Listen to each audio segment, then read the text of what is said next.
Oh, look at the smoke. What the fuck? Dude, that's some fucking alien shit. No, I've been seeing that all over the internet. Did you get a good video of it? Oh, look at the smoke. What the fuck? Dude, that's some fucking alien shit. No, I've been seeing that all over the internet. Did you get a good video of it? Oh, look at the smoke. What the fuck? Dude, that's some fucking alien shit. No, I've been seeing that all over the internet. Did you get a good video of it?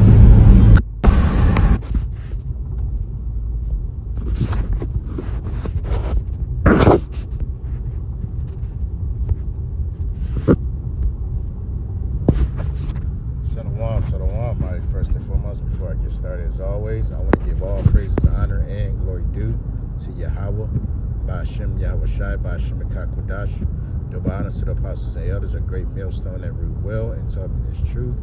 Peace and salutation to the Akim that's pushing his word in truth and sincerity throughout the four corners of the earth, waking up the hopeful elect.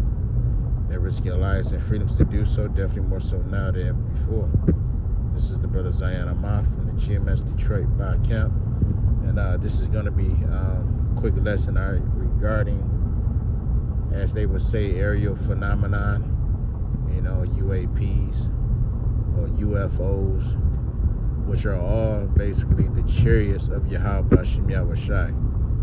All right, chariots, or because they're vehicles, they're heavenly vehicles, spiritual vehicles, all right, of the Heavenly Father. And these are the vehicles, all right, that the angels, all right, of the Lord travel in, all right, to show power and to show majesty. You see, we'll just show the quick clip, right, from Instagram of right, the person that was, doing the recording. They mentioned that it was smoke, all right, but you have to know that basically the chariots, they can cloak themselves as to whatever they want, right? They're spiritual, vehicles. They can be anything, any size, all right? They can resemble anything. You see, they can cloak themselves. They can be invisible. They can appear as smoke or a cloud, right? I mean, you name it. You know what I'm saying? And that's what the world, all right, the whole world is about to see on a grand scale. Why? Because the Lord is about to pay this place, all right, a visit. This place being Babylon the Great, aka America, as you know it, but scripturally it's known as Babylon the Great. All right, the hub of all iniquity, all wickedness, right, led by the charge of the so-called white man who is Esau, Edom in the scriptures, all right, because you have to recognize and know everyone has a biblical nationality, all right, but you have Esau, the so-called white man, is trying to hide himself in the term of calling himself white or Caucasian, all right. He'll call himself anything else but, all right, Esau or Edom, because there's a charge that's attached to these names. All right, why? Because he's creating, like I say, much wickedness in the earth, great offenses against the Heavenly Father, His Son, the angels, and His people, the Israelites. All right. So, and he knows and understands he has to pay at some point, but that's just him trying to escape judgment by, going under a pseudo name, you see, as if the Heavenly Father don't have you, pegged out. But anyway, we've been seeing a lot of aerial phenomena, as of late, and a lot of it, all right, great majority of it is concentrated in America. Again, why? Because this is the place of judgment. You see, So I just want to get a few precepts, dealing with the chariots, and we'll close out. So coincidentally, I had this open up. This is not even what I necessarily want, but I'll read it anyway. This is Revelation 10 and verse 1, and it reads, "And I saw another mighty angel come down from heaven, clothed with a cloud." All right, the Heavenly Father uses the metaphor of clouds oftentimes because just like the chariot is just like a cloud has the ability to hover, all right, and they don't make a sound, all right. The chariots of the Heavenly Father has the ability to do the same thing. They can hover in place and not make a sound. Also, like I said before, they can cloak themselves like a literal cloud. You'll think it's a cloud, but in reality, it's actually a chariot of the Heavenly Father, right? Because the Lord is basically surveilling this place. He's keeping watch, right, over the whole earth, but damn sure America, right? Because like I said, this is the hub of iniquity. This is So reading on, it says, "And a rainbow was upon his head." Rainbow dealing with all the different various colors, all right, that the chariots can cast. It said his face was as it were the sun, basically dealing with the light, all right, on the front of the chariot. It said his feet as pillars of fire. The undercarriage, the lights round about, you know what I'm saying? When you read Ezekiel, it talks about a wheel within a wheel, many various plethora of scriptures, right, dealing with the chariots, reading on, it says, "And he had in his hand a little book open, which are the scriptures. And he set his right foot upon the sea and his left foot on the earth." All right, basically dealing with the landing gear. So for a partial of the landing gear to be in the sea and then one on the earth, meaning this had to be a very large chariot. All right, so that's that. What did I want? I wanted to get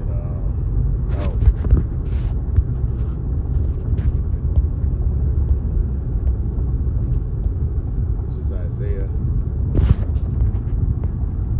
19, verse 1, and it reads, "The burden of Egypt, behold, Yahweh rideth upon a swift cloud, and shall come into Egypt." Now another spiritual name or allegory for America is Egypt. All right, because just like in Egypt, we were in bondage, just as we are in America, right? By way of having an ID, Social Security, birth certificate. All right, all these things, all right, just to make it do in this society shows that you're a servant, you're a slave here. You don't own anything. You can't lend money to anyone. We on the bottom, so we're servants. So that's dealing with that. Assyria is another one. Nineveh. Right, America basically has a lot of spiritual names, and again, Egypt being one of them. Reading on, it says, "And the idols of Egypt shall be moved at his presence." Right, this place is full of idolatry. You know what I'm saying? Full of false idols, false gods, false religions, false ways of life. All right, the Lord is going to destroy all of that, right, to show his power. It says, and the idols of Egypt Egypt shall be moved at his presence, and the heart of Egypt shall melt in the midst of it. At the heart of it, Egypt, dealing with the minds of the people. You're gonna literally melt. You're gonna feel really small inside, all right? When you see the heavens, all right, blanketed with clouds, with chariots, so-called UFOs, so you can understand, all right? So many chariots that literally blacks out the heavens, blacks out the sky, turn day into night. Everybody gonna be afraid because you gonna know, okay, this is judgment day. Not only that, it ain't nothing you can do about it or with it. You know what I'm saying? Concerning Esau's technology, concerning his military, the Lord gonna put the spirit on them to fight, but they not gonna have a chance in hell, as the saying goes.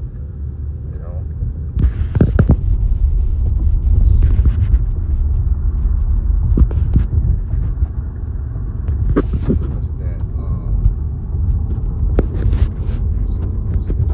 This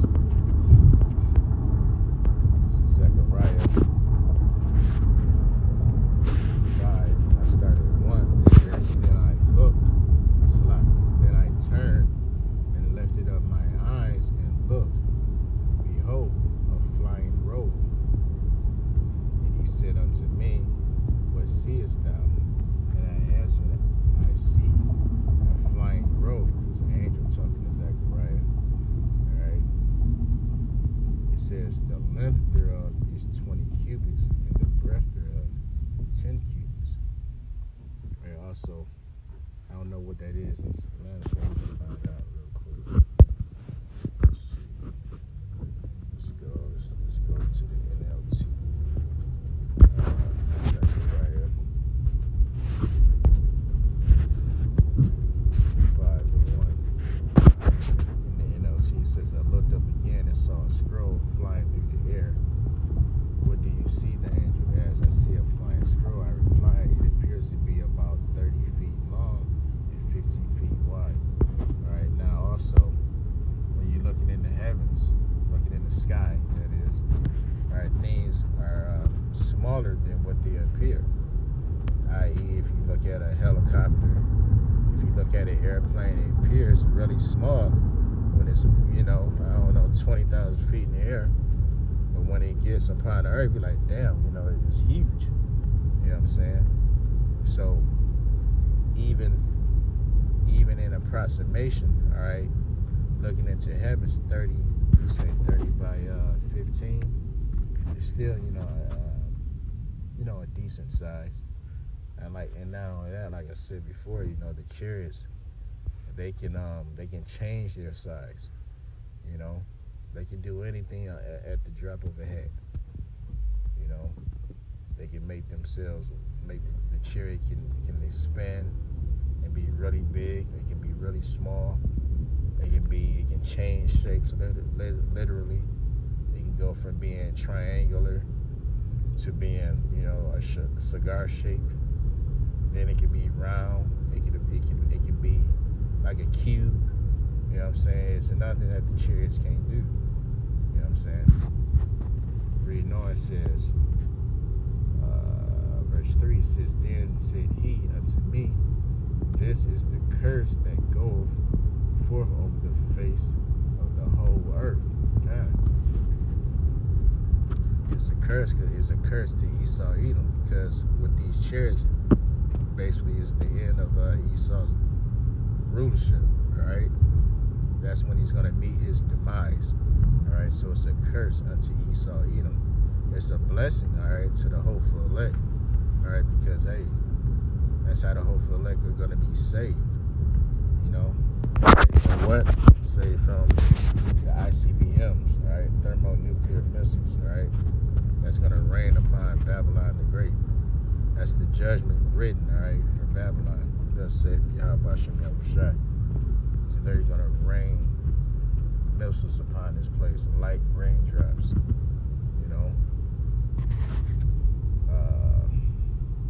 of that. What's the words?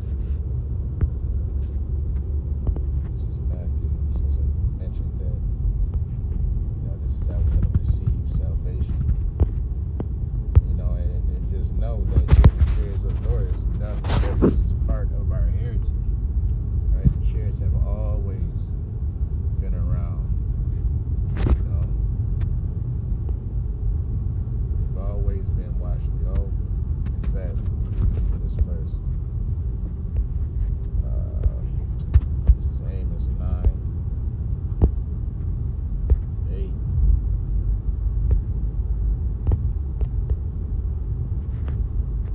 Behold, the eyes of Yahweh Shem Yahushai, which the eyes are the angels.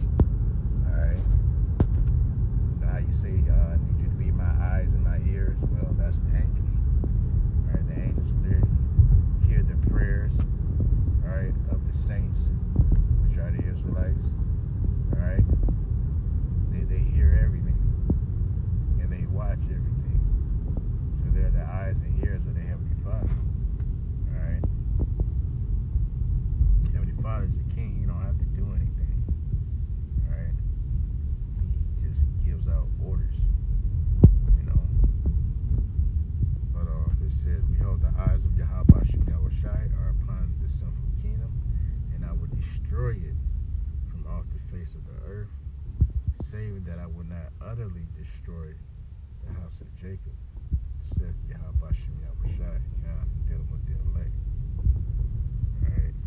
The elect are not going to get destroyed. They're going to be saved by way of the chariots. Everyone else, 2/3 of our people, other heathen nations, alright, from the Edomites on down, in America will be destroyed.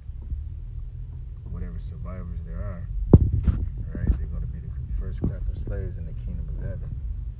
Alright? And someone gotta put that work in. We ain't gonna do it. That's for damn sure. So let's get this. This is Matthew.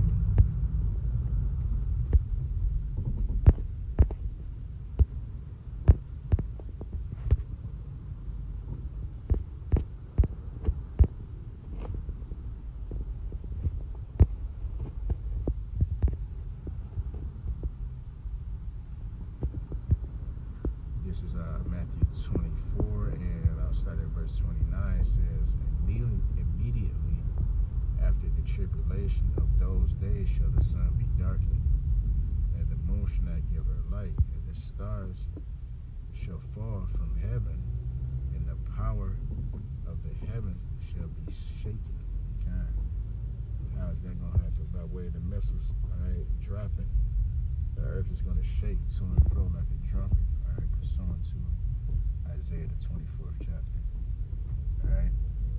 And also while they're in, they're in the air, it's gonna be some man gonna blot out the sky, but not only that, when they make that impact, mushroom clouds go up, the sky is gonna be darkened as well.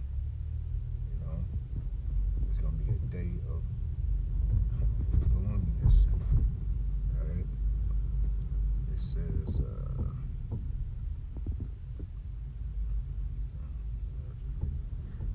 okay. And then shall appear the sign of the Son of Man in heaven. The Son of Man is Yahushua. Alright? And then shall all the tribes of the earth mourn, and they shall see the Son of Man coming in the clouds of heaven with power and great glory. Great glory. It says, and he shall send his angels with a great sound of a trumpet, and they shall gather his elect from the four winds, from one end of heaven to the other. That's right. So, like I said, as destruction is happening, the hopeful elect will be saved. Alright, that's why I say, hey, it's a curse, alright, to 2/3 of my people. Esau, Edom, and the heathen nations. It's going to be a wonderful blessing, all right, to the hopeful elect, which are the 144,000 men, all right. starting with 144,000 men. All right. Then you have women and children, that's tied into that, all right, that make up, 1/3 of the nation of Israel. All right. So I'm just leave it at that. Lord willing, this was edifying. And with that, I want to give all praise, honor, and glory due to Yahweh, by Hashem, Yahweh Shai, by Hashem Rakakwadash. Double honors to the apostles and elders, a great millstone that rule well. Peace and salutation to the Akim that's pushing this word in truth and sincerity throughout the four corners of the earth. Shalom.